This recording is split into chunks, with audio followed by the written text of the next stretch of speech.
Man, if I could talk to the young teenage Paul and give him some information or advice about business, I wouldn't tell him anything because I like how he turned out at the age as he is now. Because those mistakes, even though costly in some ways, made me that much wiser and made me that much more careful. So I kind of appreciate those things. I mean, yeah, looking back, it could bought me a few extra houses. You know what I'm saying? But I'm all right. I eat, so I'm good. My advice for somebody who wants to get into the music industry now and make music, I don't even know.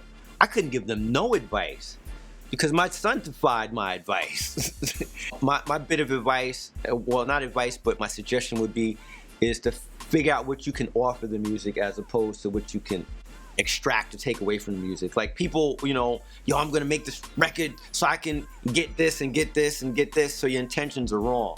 So you're taking away from the, especially, if you're talking about hip hop or just any type of music, because you don't care about what the quality of it is, just what you can gain from it. My thing is, give back to it. You know what I'm saying? Like, do something creative, do something different to nurture it and make it better. I mean, it sounds cheesy, but I mean, that's the only way music's gonna get better. People constantly just go and try to I'm gonna get, and not worry about I'm gonna do something nobody's ever heard before. I'm gonna try this. I think that makes a difference. And you know what? People don't always debate me on this, but that's, I like Kanye for that matter. Kanye, he says, F it, I'm gonna do whatever. It's gonna be far cry from the other way. Even if it's you don't like it, he's still treading on territory that people but he's doing it, and I give him credit. He does what he wants. And he's pushing things forward in his own little way.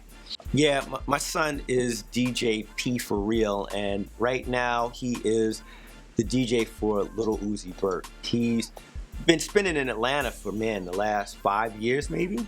It's funny, business-wise, there's things I tell him that I like to see him do and not to do, just things to be careful of.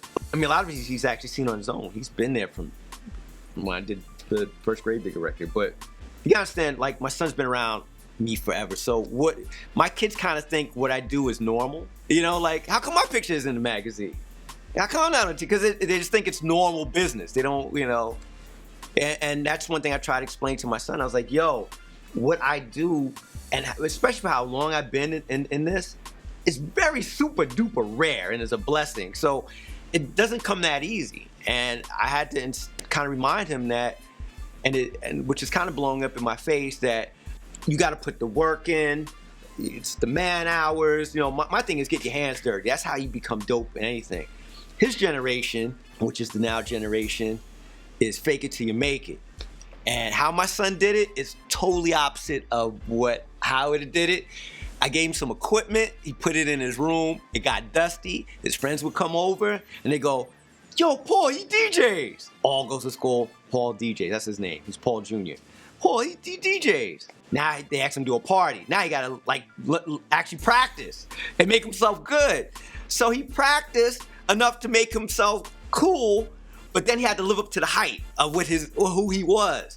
So he did it the opposite way. But he did it. So it defies the laws of how, my thing is yo, you can't even show your face until you to do boom, boom, boom.